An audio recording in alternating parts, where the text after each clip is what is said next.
Sounds good. All right, what's going on, everybody? For those of you who I have not had a chance to meet with, my name is Alex Peck. I am the head coach of the coaching department on our team. I also have with us Leslie Gelinas, who is kind of take yourself off mute, Leslie, and introduce yourself. People know who you are.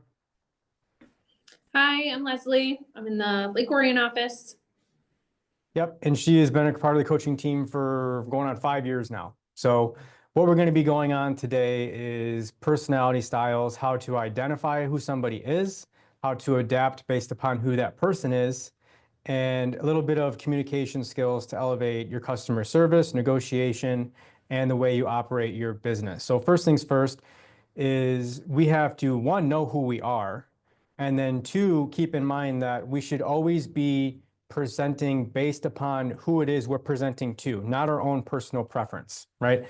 So a lot of mistakes that agents make, for example, on a listing presentation, is they present to the seller based upon how they would want to be presented to.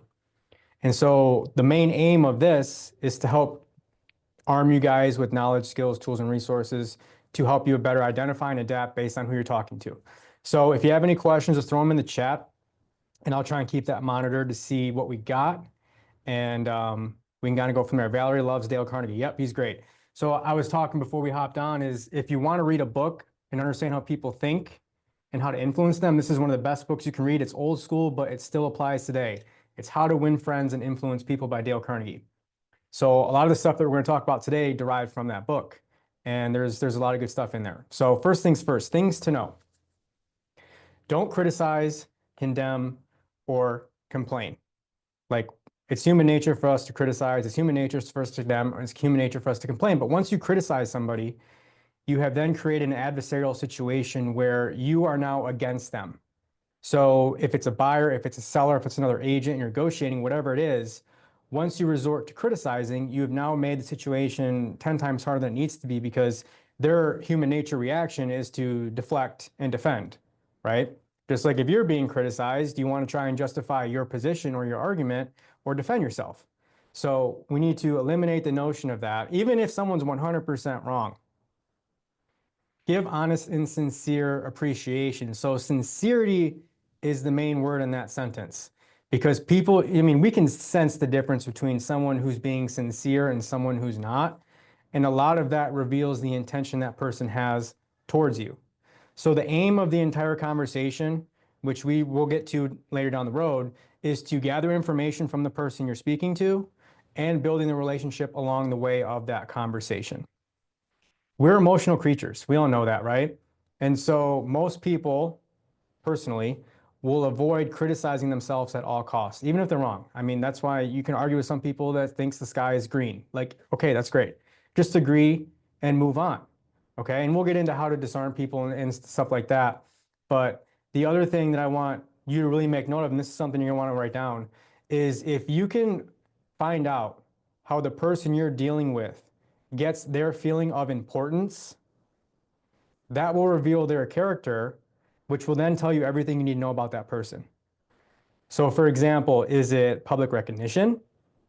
Is it acts of service? Is it their ability to provide a win-win situation? Like, is it status? Is it ego? Like, what is your feeling? How do you get your feeling of importance? That will reveal everything you need to know, and then you can kind of reverse engineer it and approach it based upon that main find. So that's something you definitely want to try to discover whenever you're talking to somebody. And arouse an eager want in the other person. So we're in the service business, right? So what is it that a seller wants? Well, they want to sell for top dollar. They want to make the process as easy as possible, and they want to make as much money as they can. What about the buyers? Well, they want to find the perfect home. They want to do it as smooth as possible, and they want to get a good deal on it. So you need to arouse an eager and want in that other person. And the main point of communication is just zip it. Zip it, ask questions, let the other person talk, because if you let them talk long enough, people will always reveal themselves. But if you're always interjecting, if you're always interrupting, if you're always trying to talk, you're never going to be able to find out who that person is, what their basic wants and needs are, and how they make decisions. So I'm telling you now, and I'm going to hammer this home throughout this whole presentation, the best way to communicate is literally just to zip it and listen and watch. If you listen and watch, that person will tell you everything you need to know. And that will give you a better idea of not only who you're working with, but it'll give you a better idea of how you approach and service that person. Okay. So again, the main two goals you want to try to accomplish when you're building a relationship or just meeting somebody is you want to gather information and you want to build the relationship along the way. And I'll dive deeper to that in a little bit. So there's three typical basic human desires that we all crave. Number one is the desire to be great, right? That's why we exercise. That's why we have hygiene. That's why we strive in business. That's why we do what we do. We want to be great. And everyone's perception of great is different, but we all share that desire to assimilate some sort of greatness. The desire to be important, right? And one of the best ways to convey to someone that they're important, I know it's simple, but it's to just frickin' listen to them. Listen to them, maintain eye contact, don't interrupt them. And there's a psychological mechanism that you can use, which is very simple, but it's very powerful. It's repeating what it is they're telling you. Okay? So I really want to get this home sold by July. Okay, so you really want to get that home sold by July? It sounds like that's something that's very important to you. So we're going to make sure we focus in on that and build everything around that timeline. You would be amazed at the level of conversation and the level of just sincerity you'll receive back from that other person when they genuinely feel like you're actually listening to them.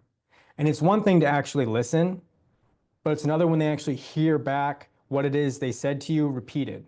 Like it's like, okay, that person is dialed in with me. They're listening, they're engaged, they care about what I have to say. So that's a big one. The desire to be important, which we just touched on, the desire to be appreciated. We all want to be appreciated, right? Everyone likes to know that they have someone that appreciates what it is they do and all their work is not going unnoticed, right? So use that all the time. I appreciate you getting back to me. I know you're busy at work. I appreciate you, getting this contract signed for me. I appreciate you trusting me to get your home sold. Just letting them know that desired appreciation consistently over time. And it's a little sad because it's very rare how some people actually get that feeling of appreciation. And so again, if you can offer that in a professional environment, you've got a lifelong client. So this is just something that I derived from the book that I was talking about. It's kind of a quote that I think kind of lands home. Do you know someone you would like to change and regulate and improve? Good, but why not begin with improving yourself? From purely a selfish standpoint, that is a lot more profitable than trying to improve others and a lot less dangerous. So we can't change anybody. Like it is what it is. You've heard that old adage, right? Like can't teach an old dog new tricks. Well, that's why we need to focus on being so good ourselves that we can adapt to the person that we're dealing with. But that's our responsibility, right? So if we're not conveying a message well enough, clear enough, concise enough, and we're not getting the reaction that we want, it's not the other person's fault. It's on us. Like we got to do a better job of delivering the actual information. Perception versus perspective. So this is one of the biggest things that we're going to talk about today. And this goes for everything in business and everything really in your personal life. We operate our entire worldview based upon our own perception of things, right? And a lot of this dives into negotiation, which we have a negotiation course as well. But nobody is going to make a decision based upon your perception. Nobody, right? So if you want to get someone to agree to something or get someone to enter into an agreement, you have to assume the other person's perspective. And this is huge, huge in negotiation right now, especially with other agents or with sellers or with buyers regarding commission or anything else. You have to assume the other person's perspective. And once you assume that other person's perspective, you can then occupy their same conceptual space, which gives you an informational advantage because now you're in their same perspective of them. You can see where they're coming from. You can see where they want to go, and you can help guide them to that pathway. And you're met with less resistance because you're actually seeing things through their own eyes. So we'll dive more into that in a little bit, but perception versus perspective. Leslie, anything we've talked about so far that you have implemented in your own business that changed things for you? Um, well, a lot of it, the biggest thing, like how you said, to other people's perception and perspective, and learning that that other people don't operate the same way you do. That has been huge Yeah. for me. Yeah. And Leslie's going to interject throughout the whole presentation because she has firsthand testimony of how this changed her business. But yes, to her point, because a lot of the times when you meet a stalemate with somebody, it's because you're trying to force your own perception down their throat or trying to get what it is you want, and you're not taking into account what it is they're trying to achieve or where they're at or where they're coming from. That is one of the fastest ways to lose somebody. So I'm telling you, assume the person's perspective you're dealing with in any situation you enter, and you'll have a world of difference of an outcome.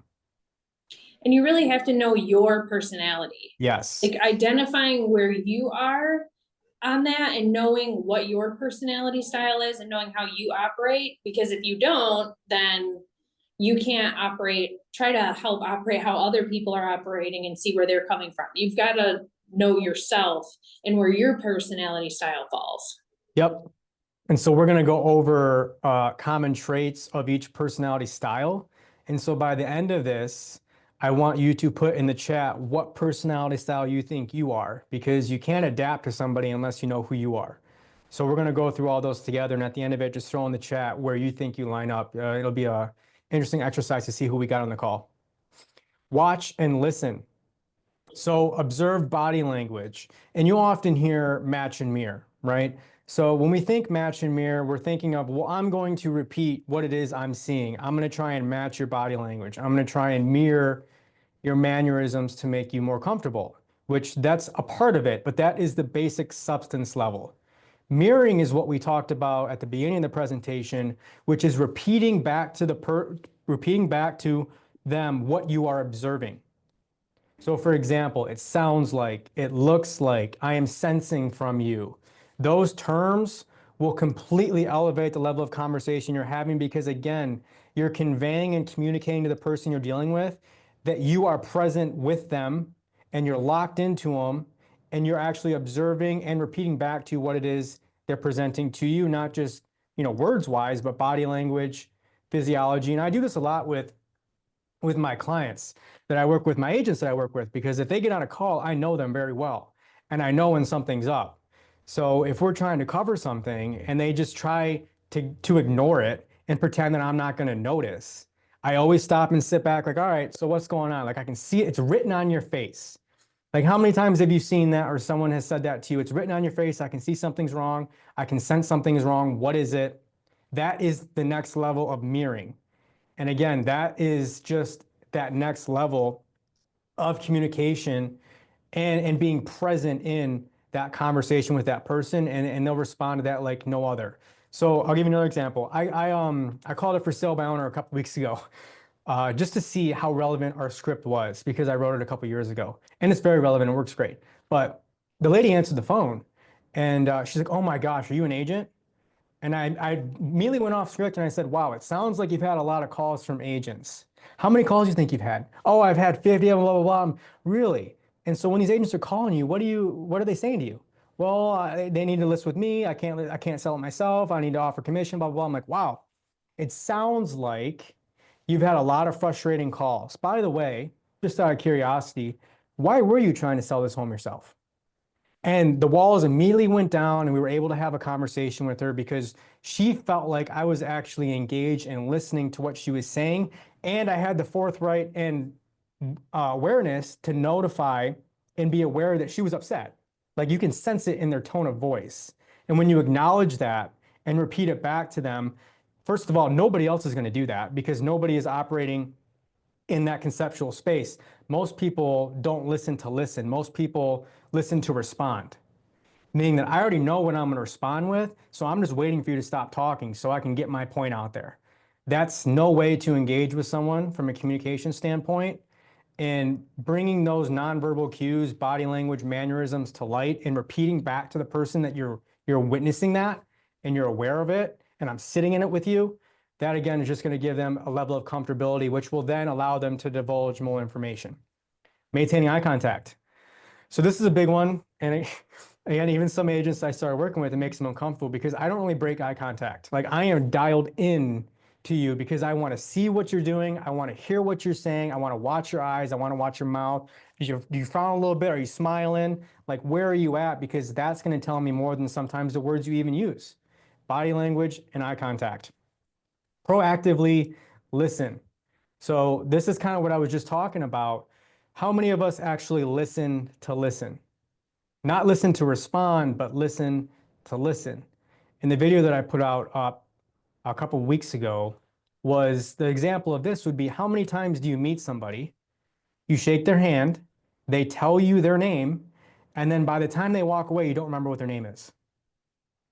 That is because you were not listening to listen. You were listening to respond, and you just wanted to get out what it is you had in your head when they were done talking. You weren't even aware enough or present enough in the conversation that you couldn't even remember something as small as their name. So we need to work on that, right? And that's something to be mindful of. So next time you're talking to somebody throughout the day, whether it's your spouse, whether it's another agent, a client, just listen. Don't even think about what you're going to respond with. Just listen. Okay. Asking open-ended questions. So this again is great for prospecting because if you're on the phone and you ask, okay, are you available for me to come over tonight? What's the obvious answer? No. Well, because you gave them a closed-ended question. They can just say yes or no. You have to ask open-ended questions to create engagement. So a way to do that is to present options. So for example, would you be available for me to come over tonight at 5 or would tomorrow at 6 work better for you? You can't just say no to that. Like that requires some sort of a response. So any questions that you're asking, we want to be asking open-ended questions because again, the more engaged the other person becomes in the conversation, the more likely you are to accomplish your aim and your end goal. Because again, they feel like they're a part of the process with you. They're present in the conversation and they're making headway towards that goal with you. So asking open-ended questions, not yes or no. Allow them to think and respond. So we're going to get into a personality style type that some people have on this call, Jim, who are known as analyticals. So analyticals are just what it sounds like. They're analytical. They like to take their time to think, which means typically there are some short or long pauses in between the responses. Or when they're on the phone, they can take a second to think and there's dead silence. That's fine. Let them think. That is, again, adapting and being mindful of who it is you're talking to.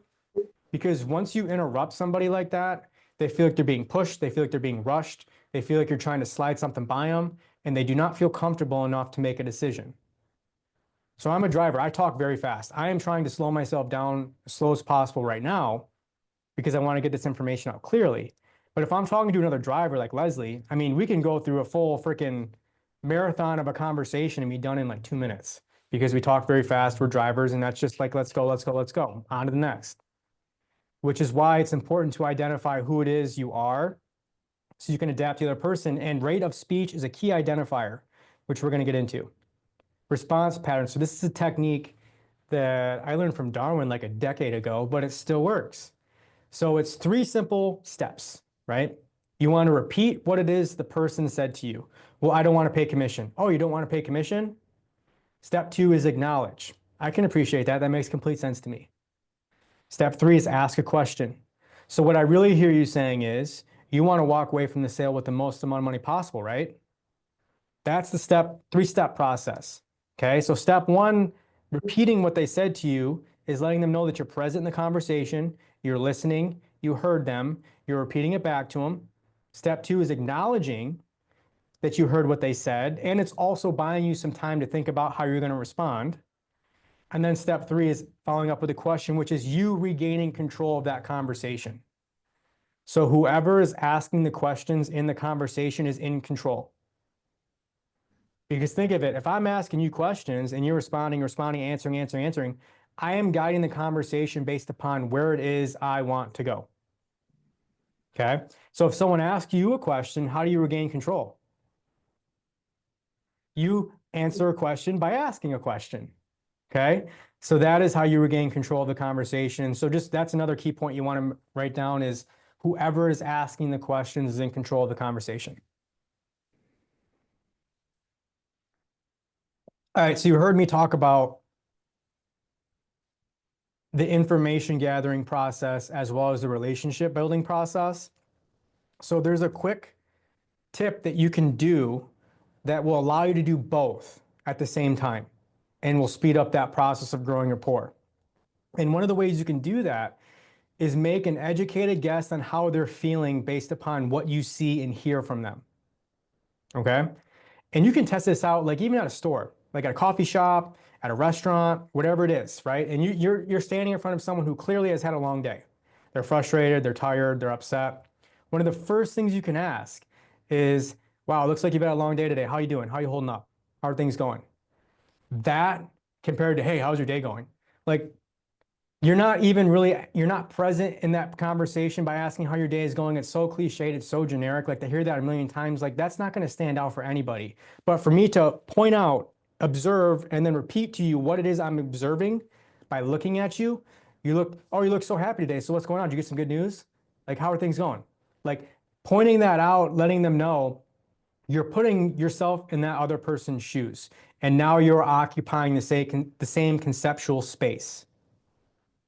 And by doing that, you create that next level of rapport and connection because now that person feels safer with you.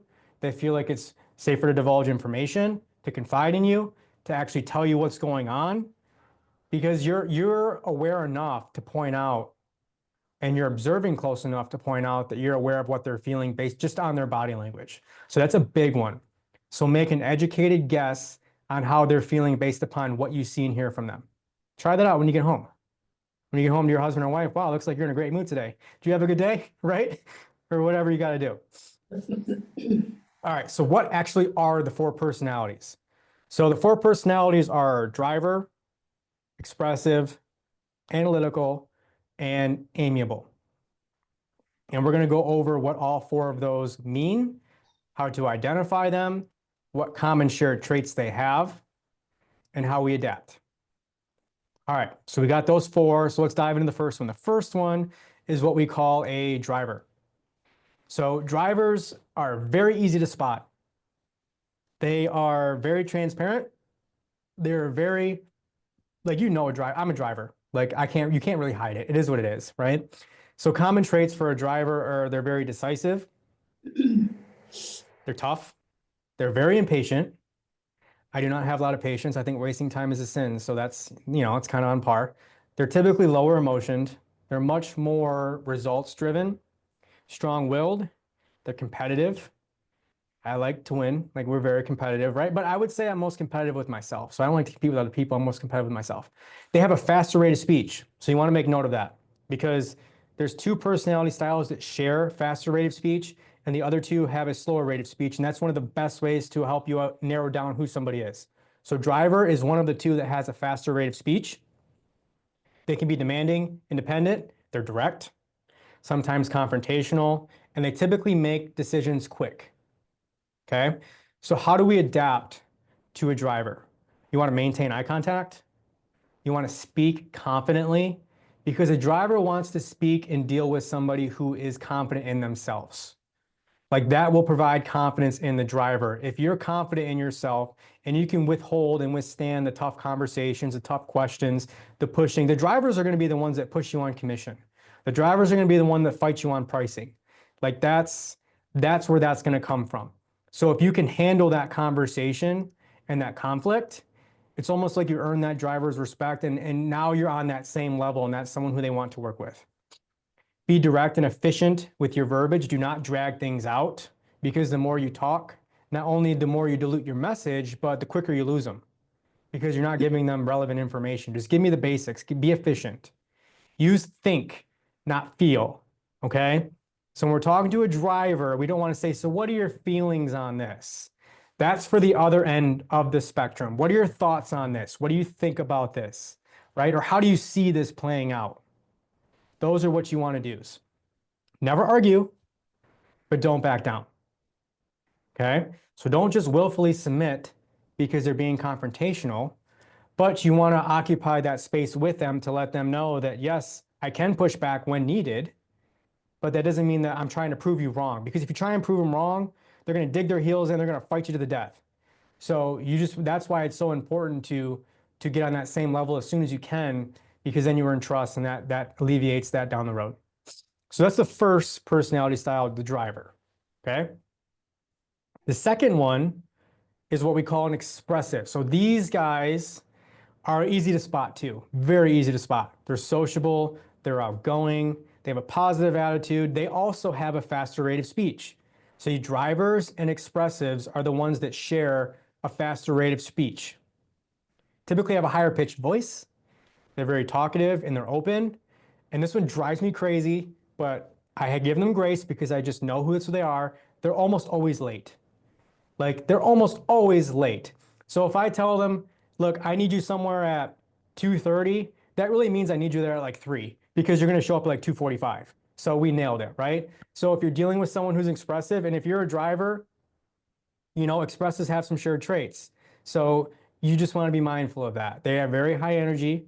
They can be persuasive, spontaneous. They're typically more on the emotional side. They like to share, more go with the flow type people. And they can also be very fast decision makers. Sometimes not even rationally decision makers, but they make decisions quick. Okay. Now, this side of the spectrum focuses and cares more about the relationship. They focus and care more about who am I dealing with? How do I feel with that person? What kind of vibe do I get? Right? Am I comfortable with you? Do you listen to me? Are you attentive? Like this is the driver cares more about what are the end results? What are you going to do for me? What am I going to get? What's it going to cost? This is more, hey, I want more of a relationship focused business. So how do we adapt? We want to show and match their enthusiasm, which can be difficult for us drivers and analyticals. We want to smile, listen, engage in what they're telling us. Let them share things. So this is one of the giveaways is when you walk into a house, right? And maybe the husband or wife says, oh my gosh, I got to show you this house. Look at what we did. We did this, we did this, we did this, we did this. Expressive, got you pegged, easy, right? So you have one of them done within the first 2 minutes of you entering the house. Focus on the things they bring up. Now this one is challenging. It takes practice. You have to keep them on track, but without interrupting them. Okay, so let them go off on their tangent because they often do, right? Darwin's got some expressive in him, which is why he goes off on squirrels all the time. And you want to slowly navigate them back to the conversation and put them back on the path you were going. And then now, just like we talked about driver, we want to use the word think. We want to use the word feel with these guys, right? So what are your feelings on this? How do you feel about this? How would you feel if?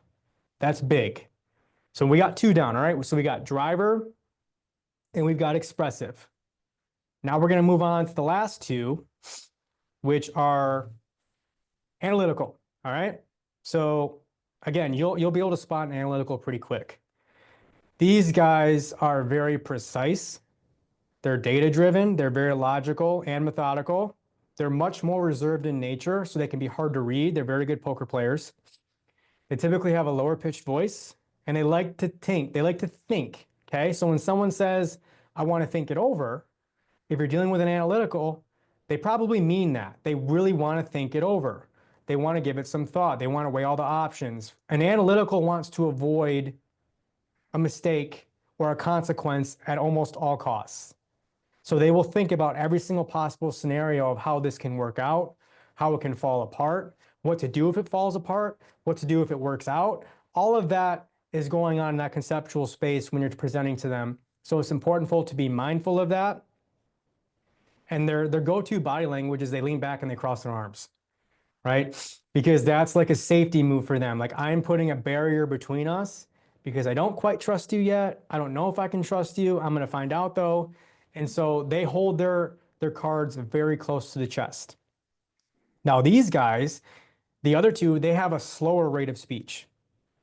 They typically pause when responding, which we talked about. They're more reserved in nature. Numbers, numbers, numbers. So I'm talking net sheets, I'm talking the CMAs, all of the information, the contracts. So if you know you're meeting with an analytical, you want to get them the contract in advance. You want to get them the comparables in advance.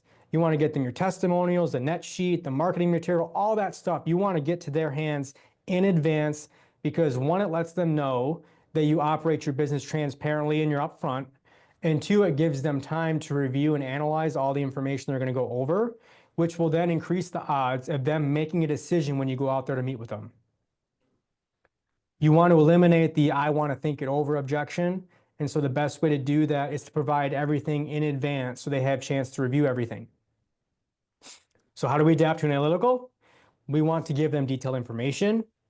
We want to provide the pros and cons when decision making. So we are not in the business of telling people what to do. We are in the business of laying out the pros and cons of each decision that they can make and letting them make that decision. So here's what can happen if you do this. Here's what can happen if you do this. What would you like to do? That is how we should be presenting to everybody. You want to slow down your rate of speech. So if you're a driver or if you're an expressive, that takes practice, a lot of practice. And you want to, because it feels like it's taken forever to get something out of your mouth, but you just got to slow down and match and mirror their rate of speech, because then again, that gives them subconscious comfort, letting them know you're not trying to get anything past them. You're aware of their rate of speech and that they like to slow things down. And it's going to increase the odds of you getting that agreement signed. Allow for pauses when thinking and talking. And then use think thoughts when asking questions. So what do you think about this? What are your thoughts on this? I'd love to hear your thoughts on this, right? And just being mindful of more of a think thought approach when it comes to verbiage when you're dealing with analyticals. So Leslie, I know you're a driver. So it took a lot of practice for you to be able to adapt to this type personality style. What was that process kind of like for you? Well, the analytical is probably my hardest personality to work with. I've learned, but from some, I guess, mistakes. So for me, it was really slowing down. And if on the selling side, it's giving them all the information that they need. When I'm working with a buyer that's an analytical, I know that what's important to them is they want the numbers. They want everything broken down. How can we do it? Like you said, they don't want to make a mistake. And I've also found that if I can give a deadline, because that thinking about it, especially in this market, can be to their detriment. So because we don't have as much time to think about it because the market's moving fast. So if you're very upfront with them and say, I know that you really like to think about things. This is what they're giving us as a deadline. So we need to make a decision by such and such a time. That works much better. But I have definitely had to learn some lessons. I ended up on a 2-hour listing appointment with an analytical. That was the last time I ever did that. Yeah. So I think just being aware of that and preparing them. And if you want to elevate your customer service when dealing with analytical, for example, that could be if you have a buyer to speed up that process, like she was talking about. Hey, I know you were thinking about this house. You were thinking about this number. Here's your rough estimate of what your monthly payment would be. Here's your rough estimate of what your taxes would be with the millage rate. Here's your rough estimate. Like giving them the numbers in advance to help them make that process and that decision quicker will mean the world to an analytical. And it will give them peace of mind and make them be willing to move a little bit quicker because they feel like they have all their their boxes checked and everything checks out. And so knowing their concerns. Yes, knowing their concerns. Yes, they do love the numbers, but sometimes they have different concerns. So reiterating that, I know you were concerned about this, but this has X, Y, and Z, or we've already taken care of this, then they feel prepared. Yep. And when an analytical feels prepared, then they'll make that decision. Okay. So those are the three. Now the fourth and final one is what we call the amiable. Okay. So the amiable is the compassionate one, the caretaker, right? They're calm, they're steady, they're laid back. Their primary concern is taking care of others. They're very empathetic. They wear their heart on their sleeve. They value trust and comfortability really above a lot. They need assurance. This is a big one. They need assurance when decision making. So whether it's signing that listing agreement, whether it's writing that offer, whatever it is. Now, I'm not talking about pressuring them to do something. I'm saying assurance based upon what it is they're telling me, right? So if you told me that this home is the one for you and that it's close to your family and it's a good neighborhood and it's close to the schools and everything were to check out, but you're worried about so-and-so and you're comfortable with the payment or you're worried about this, revisit those things that they shared with you to let them know that, hey, this is what you told me this house checked all the boxes for. I get it's a big decision. It is a big decision, but everything that you've told me so far tells me that this is a good move for you. So would you feel comfortable living here, right? Feel, this is another one. Feel, feel, feel, feel. Amiable is all about feel, right? They also have a slower rate of speech and a softer tone of voice. So slower rate of speech, analytical, amiable. Faster rate of speech, driver, expressive. They're very gentle and they appreciate encouragement and support. So this goes for personal relationships as well, because if you're a driver, you're typically attracted to someone who is the opposite of you, which isn't amiable, right? So that's, yeah, my girlfriend isn't amiable and she is very soft, very just caring, and the exact opposite of me. I'm very rigid and I'm like a rock and she's like jello. So it's like we're a good match. And because you want that compatibility, right? And so this is something, if you're a driver and you're dealing with an amiable, you're going to have to soften up a little bit. You're going to have to really assume their space and prioritizing their emotion and their feeling, because that's what they value and that's how they make decisions. And so these people are not just numbers and results orientated. They're more relationship based decision makers. Okay. They want to value the relationship they have with you. So how do we adapt to an amiable? This is the toughest one. I had a hard time early on in my career, by the way. When I was first in real estate, I was 18 years old. I would go out, present to her for sale by owner. If she's an amiable, I had no chance. Zero. I lost out on so much business because I could care less about how you feel. I didn't care what you want. This is what you're looking at to sell it for. Here's what's going to cost you. Do you want to sign or not?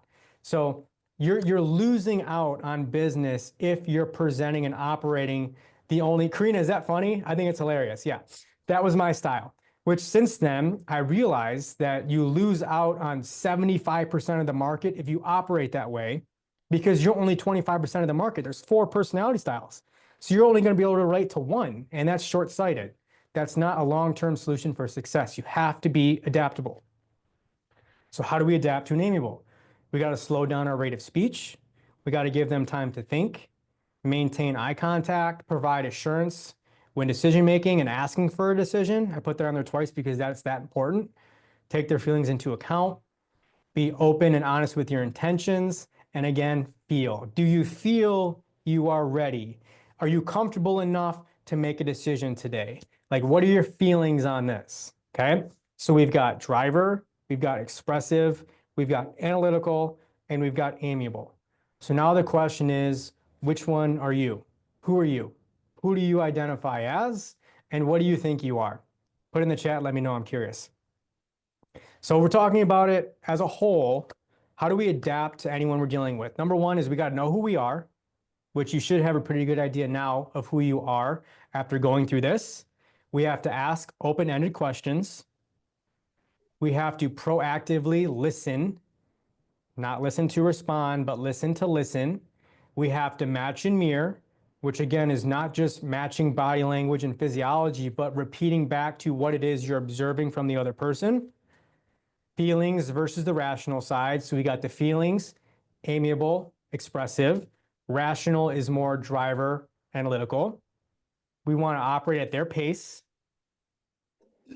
Tailor our verbiage and delivery based upon who it is we're speaking to. Observe and acknowledge body language.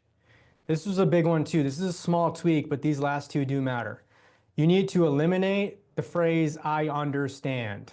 We want to replace that with I can appreciate. Because one day you may come across somebody who says something and you say, I understand, and then they scream at you saying, how could you possibly understand? You're not in my position. You don't know, blah, blah, blah, blah. So just eliminate that and just, I can appreciate what you're going through. I can appreciate. And then we want to replace the word but with and, right? Because typically when we use the word but, the first half of the sentence is positive, but then after the word but, that's when it starts to go downhill, right? And so when someone hears the word but, they immediately forget about the positive thing you said, and they only hear what comes after that but, which is negative, okay? So replace that, right? I can appreciate the fact that you want to get your home sold for top dollar, and we got to make sure that we put it at market value so we don't miss your timeline, okay? Just that small tweak will make a big difference. So lastly, I'll share with you guys of the 4 personality styles, they have shared traits. So just because you're one doesn't mean you're not the other. They share common traits. So typically, if we're looking at a driver and analytical, they like to be in control. They like to make the decisions. They like to feel like they're in control, okay? And so one of the best ways to get a decision from a driver or an analytical is to let them feel like they're in control. Drivers and expressives are assertive, and they're not afraid to let you know that, okay? They're not afraid to let you know if they like you, if they don't like you, what they want, what they don't want, what they like, what they don't like.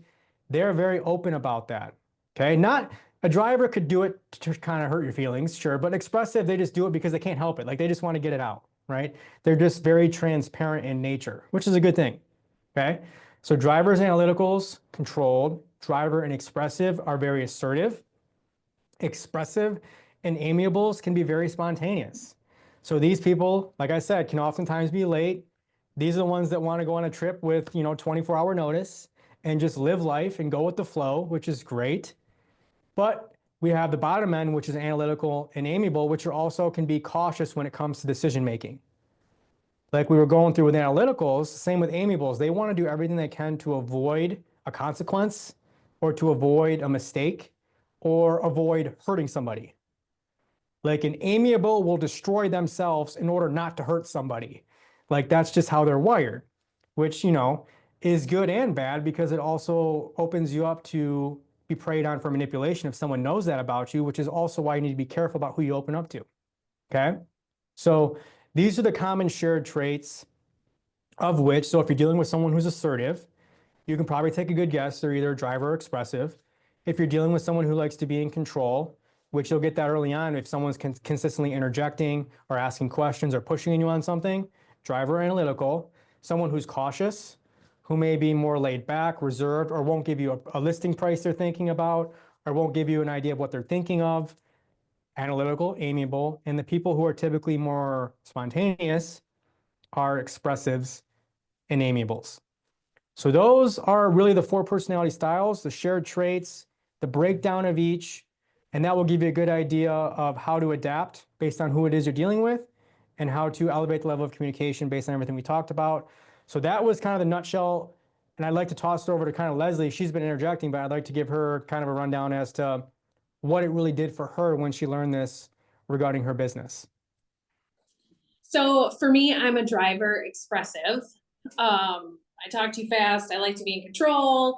And when we got to the listing presentation portion of coaching, I was still striking out. I was going on listing presentations. I couldn't get assigned at the table and I could not figure out why. When you watched it back, it looked like I was saying and I was doing all the right things. I had all the right answers, but couldn't put it together. And then, and we hadn't quite gone through like the personality styles yet. And then Alex called and said, I think I figured it out. You're not empathetic. And it was really like a light bulb went off. Like, it's not that I actually don't care. I'm really not empathetic, but my personality can make it come off like I don't care because I have an end goal in mind and I was listening to respond. I could easily rattle off to you all the good things that I should say and all the responses and the response pattern. I had that figured out for the most part, but it would come off to somebody who is an analytical or an amiable, like I could care less. I just wanted to list your house. And while that was my end goal, that I did care. So I had to get that across and figure out a way to adapt my personality style to the people I wanted to work with. And it didn't just work at home, didn't just work for my clients. I also figured out at home, like, oh, that's why my husband's an analytical. He's the opposite. So maybe if I do this, I can have a better outcome. And so that was the biggest thing, learning that my personality can come off pushy or, even rude to some people when I'm really not trying to be that way. And like I said, the analytical was the hardest for me to work with. I ended up, when we were doing listing appointments by Zoom, on a 2-hour listing appointment. I don't think I sent over quite the right numbers. And we're going back and forth and over. And I could not get him to make a decision to save my life. And I did not get the listing. And The same thing, I ended up with another analytical. I had sent over all the forms, and he dissected it. And the way that the report pulled, it was wrong. So he was looking to see how many houses our company had listed in a certain price bracket. And when it pulled the report, it combined the buy side and the sell side and doubled it. So a $600,000 house ended up being a $1.2 million house. And he looked up every single house. And thankfully I knew that in advance, and Alex helped me figure out, adapt to his personality and what I could do, because he was a driver analytical, and he was like a freight train, and his wife was really nice and quiet. And so it helped. I didn't get that listing either, but I definitely learned through that how to deal with those different type of personalities. And I happened on a FISBO that he ended up being a lot like me. And he was a driver. His wife was very quiet, was very nice. She couldn't believe I even got him to give me an appointment, because that's just, but he wanted me to call him back. And the fact that I did, he wanted somebody who could match his hustle and how he did things. That one FISBO appointment that I was able to adapt to has turned into millions of dollars in business. I sold several houses for him, his daughter, everything. So it's really changed how I do things and how I interact with other agents. Because if I'm on the buy side and I'm trying to get my offer accepted, I can I can tell by what they say is important to the seller. I can tell how that an agent interacts with me, which changes what I need to say to the agent to kind of stay top of mind. Do I need to get in on her feelings, or is she more like me and she's a driver? Are her sellers, are they emotionally attached to this house? Have they lived there forever? It makes a big difference. So figuring that out has really changed all aspects of my business. And I can really tell, like within the first few minutes of a conversation, I know exactly whether I have to slow down, speed up, what kind of information I have to give. Yeah, and you listen too, right? Yes, I have learned to listen. And be a little more empathetic. It took a while, but we got there. Yes, So, I you try know, to be reminded. it takes practice. It takes practice. We got a lot of expressives in here. Wow. Yes. So analytical, driver, expressive, amiable. Caroline's all four. Yep, I can definitely attest to that. Depends on the day. She can do all four. So that's awesome. So yeah, I mean, that's kind of the personality styles in a nutshell. The last thing I wanted to share with you guys, which actually came from Karina, about out of the box ideas you can do to get engagement from your sphere. So I'm going to tap on you, Karina, to kind of share this, but this is what she sent out to her sphere of influence for St. Patrick's Day yesterday. So this was the front of it, which it's very nice. The marketing department did this for her, but the biggest thing that created the engagement for her was the call to action on the back. So you can see she has this up here with text me the first word you find with their phone number. And Karina, what was your response to that? So I sent out 211, and I got, as of this morning, 110 return text messages. And I got 2 listing appointments off of it and 1 buyer. Worth it, I would say, right? When's the last time you Yeah, had 110 people contact you from your sphere? Yeah, this was all my SOI, and the 2 listing appointments and the 1 buyer are out of my SOI from my SOI. So it was referrals. And then there is 1 word in here that is misspelled. And I had texted the people when they responded and said, can you tell me the misspelled word? And then they went into a drawing, and they're going to get somebody's going to get a $50 gift card. Huh. So, I mean, that's the type of stuff we're looking for, right? I mean, not only to keep in contact with your sphere, but then have a call to action to create engagement, right? So if that's something you're interested in going about and working your sphere effectively, I know Karina is willing to work with agents and has in the past.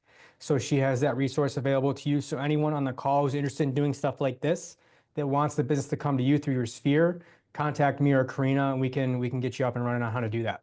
So that was kind of what I wanted to cover today. The last thing I will throw out to you is we do have a new session of group coaching coming up starting April 2nd. So for those of you on the call who are kind of toying around with the idea of getting into coaching, this is more of like an introductory level. It's not as committing as one-on-one, but it's done in a group setting. We meet once a week on Wednesdays, and we're going to go through negotiation techniques, learn how to fight for your commission, to negotiate better for your buyers and sellers, to increase your communication. Today was a little bit of a taste of what we do in coaching, but this gives you a rundown of everything that we do. And again, it starts April 2nd. It's 8 sessions. It goes for 2 months. We meet for an hour. You guys get a lot of resources and tools if you do join this. So if this is something you're interested in, let me know. But I mean, that's pretty much what I had for you guys today. Anybody have any questions about what we talked about? No? That means we did really good or we did really bad. So hopefully we did good. Darwin, are you still on the call? He's probably on a beach somewhere. Not yet, but I am prepared for that now. All right. Well, that's all we had. So I think we're good. All right, guys. Hey, I hope you had a great one. Yeah, I'm down in Florida. We are definitely gonna go hit the beach. So, thank you, Alex. Thank you, Leslie. You guys are awesome. And, guys, take advantage of everything that we've got going on between Coldwell Banker Professionals, Century 21 Professionals, the training, the education, the tools, the services, which include, our coaching department. They're all awesome, and guys, I appreciate you. So we'll be back again, and we'll see you next Tuesday. Have a great one, everybody. Thanks, guys. Thanks for coming. Appreciate it.